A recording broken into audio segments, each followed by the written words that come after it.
Can I ask? Okay. So, as an average student, or as an IITM বা IIM student, to key difference মানে আপুনি লক্ষ্য কৰিবলৈ পায় মানে what differs a IITM to a average student? অলপ আগতে মই ক'লোঁ যে 99.9% টো ব্ৰেইন একেই অনলি তাহাঁতে প্ৰেক্টিচ কৰিছে স্কিল কৰিছে স্কিল আৰু প্ৰেক্টিচ কৰি পেলাই তাহাঁতে ইমানখিনি আৰু প্ৰথমতে স্কুলৰ লেভেলত যদি তুমি ফাণ্ডামেণ্টেলটো ষ্ট্ৰং কৰা তোমাৰ যদি নিউমেৰিকেল এবিলিটি ষ্ট্ৰং হয়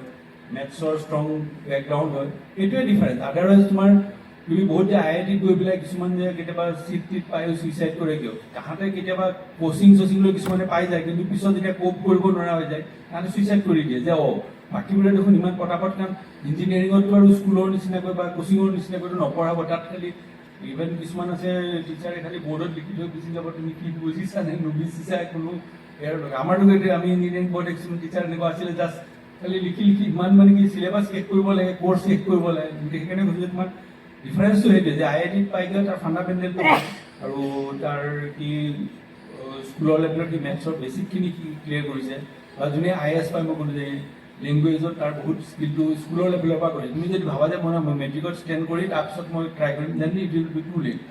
তুমি একদম এতিয়া সেইকাৰণে নিউ ছিষ্টেমত ভাল হৈছে 9, 10, 11, 12 4 বছৰত তোমালোকে পূৰা একদম ষ্ট্ৰং কৰিব লাগিব মোক কিতাপখনত দিছোঁ যে কি তোমালোকৰ স্কুলত নিশ্চয় কৈছে যে তোমালোক নতুন NEP 2020 আণ্ডাৰত আহিছা গতিকে সেইমতে তোমালোকে যিটো ভাল পোৱা সেইমতে তোমালোকে ট্ৰাই কৰি তোমাৰ IIT আৰু নৰ্মেল ইঞ্জিনিয়াৰিঙৰ মাজত একো ডিফাৰেঞ্চ নাই তাতো নৰ্মেল ইঞ্জিনিয়াৰিং কলেজতো তোমাৰ বা তোমালোকৰ যেনেকৈ মেথমেটিক্সটো তোমালোকৰ স্কুলত যি শিকায় A+D whole square ইজিকেলটো A² + 2AC B + B² শিকায় এই DPSতো সেইটোৱে শিকায় আৰু আছামিজ স্কুলতো সেইটোৱে শিকায় তাতো A+B হোল স্কোৱাৰ মানে বেলেগ নহয় এতিয়া ভাবোঁ যে বেছিকটো তুমি কেনেকুৱাখিনি ক্লিয়াৰ কৰিছা সেইটোৱে বেছি ইম্পৰ্টেণ্ট গতিকে সেইটোৱে ডিফাৰেঞ্চ IIT আৰু জেনেৰেল ইঞ্জিনিয়াৰিং কলেজৰ মাজত আৰু জেনেৰেল ইঞ্জিনিয়াৰিং কলেজৰ পৰা বহুতে গৈ বহুত বেছি ভাল হৈ গৈ কাৰণ তাহাঁতৰ মানে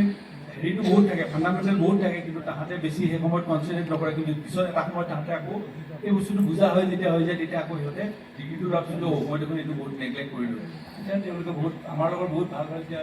আমাৰ লগৰ এজন আমাৰ ACতে পঢ়ে জ্যোতিৰ্ময় চক্ৰৱৰ্তী সি এতিয়া বেংগলোৰত এটা বহুত ডাঙৰ কোম্পানী খুলি আমাতকৈ 2 বছৰ জুনিয়ৰ আছিলে he is now owner of মোৰ দেন 1,000 crore 1,000 কোটি সেই সময়ত শুনা নাই কৈছে স্যাৰ আপুনি যদি আকৌ 9th ক্লাছৰ পৰা আৰম্ভ কৰিব লাগে এ নিউ ষ্টাৰ্টিং চ' আপুনি কি হেবিটছ বা এপ্ৰ'চেছ আপুনি লাইক কৰিব to achieve the current state at you are in present মই অথনি কৈ গৈছোঁ যে জীৱনত ছাকচেছ হ'বৰ কাৰণে সকলোতকৈ গুৰুত্বপূৰ্ণ কথা হ'ল যে ডিচিপ্লিন পাংচুৱেলিটি পাৰ্চিষ্টেণ্ট আৰু পাৰ্চিভাৰেঞ্চ এইকেইটা বস্তু যদি থাকে তুমি তেতিয়াহ'লে ক্লাছ 9ৰ পৰা আকৌ আৰম্ভ কৰিব নালাগে তুমি এবাৰ যিটো ক্লাছ 9 কৰি গ'লা তুমি ক্লাছ 10ৰ পৰাও কৰিব পাৰিবা তুমি আকৌ যদি ক্লাছ 9ৰ পৰাও কৰিব পাৰা কিন্তু এইকেইটা তুমি আগতে আয়ত্ব কৰি ল'ব লাগিব তুমি এতিয়া অলপ আগতে কৈ গ'ল যে ফেচবুক আৰু মই লাষ্ট 3 বছৰমান হ'ল ফেচবুকৰ পৰা আউট হৈ গ'লোঁ এতিয়া মোৰ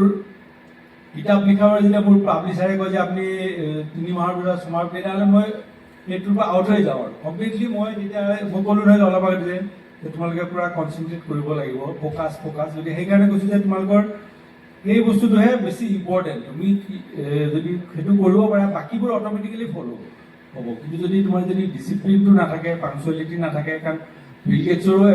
কৈ গৈছে যে এবছৰত মানে এদিনত 24 ঘণ্টা সময় নৰেন্দ্ৰ মোদীৰো 24 ঘণ্টা সময় বা আমাৰ হিমন্ত বিশ্ব শৰ্মাৰো 24 ঘণ্টা হয় তোমাৰো 24 ঘণ্টা সময় বা মেট্ৰিকত যিটো ফাৰ্ষ্ট হ'ব তোমালোকৰ বেটছত আগতে এইটো 24 ঘণ্টা সময় কিন্তু কিছুমানে টাইমটো ভালদৰে ইউটিলাইজ কৰে কিছুমানে নকৰে গতিকে বাৰে বাৰে ৰিফ্ৰেছ ষ্টাৰ্ট কৰিলেও তোমাৰ যদি এইকেইটা গুণ নাথাকে তেতিয়াহ'লে ৰিফ্ৰেছ কৰি ষ্টাৰ্ট কৰি নহ'ব তাৰমানে আগতে তোমাৰ এইখিনি তুমি ফাৰ্ষ্টতে কমিটমেণ্ট দিব লাগিব যে মই এইকেইটা আৰু তোমাৰ সেই এটিটিউডটো চবতকৈ বেছি গুৰুত্বপূৰ্ণ মানে বাৰু যে হাৰ্ডৱৰ্ক হ'লে হ'ব কিন্তু অকল প্ৰথমতে এটিটিউড হ'ব লাগিব তাৰপিছত হাৰ্ডৱৰ্ক হ'ব লাগিব কিন্তু হাৰ্ডৱৰ্ক কেতিয়া কৰিবা যেতিয়া তুমি ডিচিপ্লিন আৰু পাংচুৱেলিটি ফ'ল' কৰিবা তেতিয়াহে তুমি সময়টো পাবা তুমি এতিয়া কয় 8 ঘণ্টা হ'ব লাগে মোৰ কিন্তু এটা স্কুলত থকা বা হেবিট আছিলে মই পৰীক্ষাৰ সময়ত সদায় মানে 8 ঘণ্টা শুৱেই আৰু আমাৰ লগৰ বহুত ষ্টুডেণ্টক দেখোঁ পৰীক্ষাৰ দিনা আগদিনাকৈ বাৰাণ্ডাটো কিবা বহি লৈ পেলাই ভুৰ কিন্তু মাতি থাকে কিন্তু মই হ'ল কি পৰীক্ষাৰ আগদিনাৰ পৰা মই নপঢ়োঁ আৰু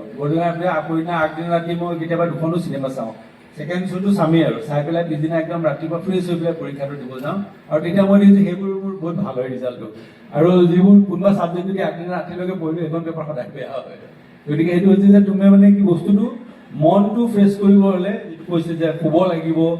সময়ত খাব লাগিব সেই বস্তুখিনিহে বেছি গুৰুত্ব ৰিষ্টাৰ্ট কৰাটো আকৌ কোনো দৰকাৰ নাই আৰু এটা